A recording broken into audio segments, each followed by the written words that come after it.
السلام عليكم ورحمة الله تعالى وبركاته. كسو دواada barnaamijka taariikh iyo sooyaal waxaanu kusoo qaadan doonaa magaalada barakeysan ee Qudus haddii Allah uu dal ogolaado.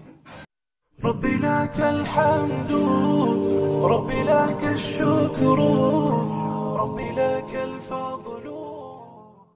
Qudus waa magaalo barakeysan sida Quraanka ku cad, waxayna ka mid tahay magaalooyinka ugu qadiimsan caalamka. cimrigeedu wuxuu ku dhow yahay 5,000 oo sanadood. waxay saldhig u soo noqotay diimaha kala ah Islaam, Christian iyo weliba Judaism oo ah Yahuudda.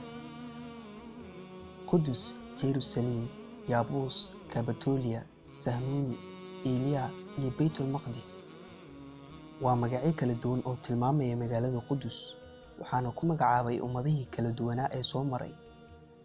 Qudus oo micnaheedu yahay magaalo barakeysan waxaa magaceeda lagu xusay kutubka Tawreedka 680 jeer.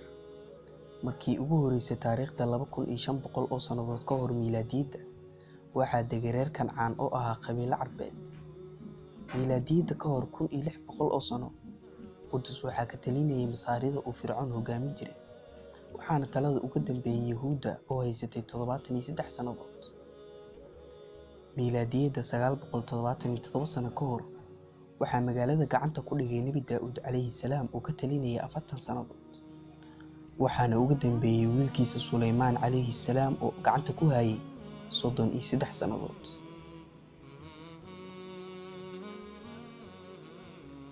Nabi Suleymaan kadib waxaa Qudus ka taliyay boqortooyooyinkii Baabilyoon, Bershiya iyo Romania ilaa uu Islaamku kala wareegay sanadkii 621 miilaadiyada.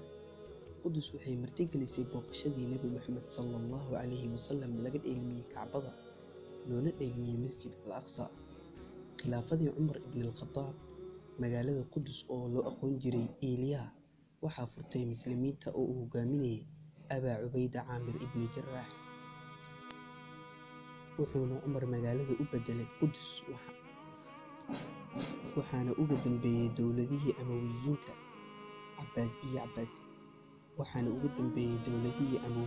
iyo Cabbaasiyiinta, waxayna saldhig u ahayd Islaamka iyo dhaqanka Carbeed. qarni iyo bar kadib magaalada waxaa ku loolamay dowlado muslimiin ah, waxayna gacanta u gashay dowladii Salaajiqada sanadkii 1071. Qudus waxay martigelisay loolan u dhaxeeyay Salaajiqada iyo Faatimiyiinta, waxaana xurguftaas ka faa'iidaystay Kirishtaanka oo magaalada qabsaday kana laayay in ka badan 70,000 oo muslimiin ah. sanadkii 1099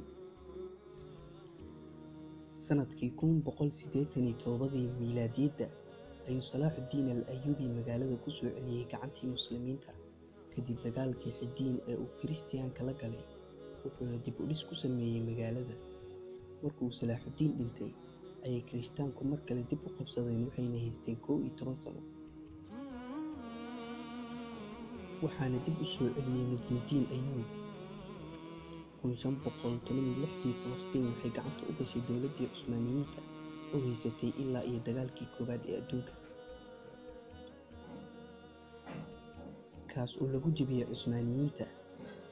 kadib dagaalkii koowaad ee adduunka, Falastiin waxaa qabsaday Ingiriiska, wuxuuna u sameeyay ismaamul gudaha ah oo uu caasimad uga dhigay magaalada Qudus.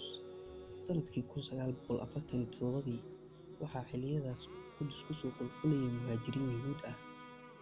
sanadkii 1948 ayuu Ingiriiska iclaamiyay inuu isaga baxayo Falastiin oo aan lahayn ciidan iyo siyaasad dhisan.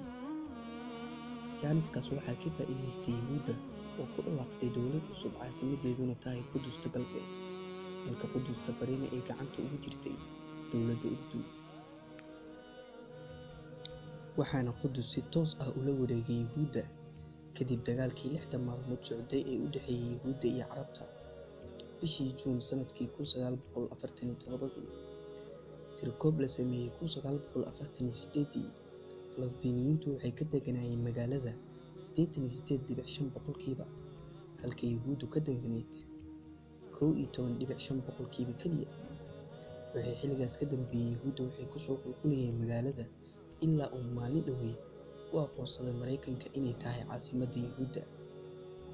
Qudus waa magaalo muslimiin, hase yeeshee diimaha kale waxay uga dhigan tahay in ay tahay meel barakaysan oo mudan in la hanto. Sooyaalka taariikhduna wuxuu ku tusayaa in markasta gacanta ugu jiri jirtay qoladii markaas gacan sareysa. Magacaabisteeduna ma aha mid qadiyadeed, ee waa mid diimeed. Shalay Qudus waxay gacanta muslimiinta uga baxday qoray iyo awood, maantana isla waddadaas ayay ku soo laaban kartaa. Kumana soo celin karno postis iyo comments aan Facebook iyo Twitter ku soo qorno. Inta aan dib ugu kulmi doono barnaamijkan la mid ah, waxaan idinkaga tegayaa salaamta islaamka. Asalaamu calaykum waraxmatullaahi tacaala wabarakaatuh.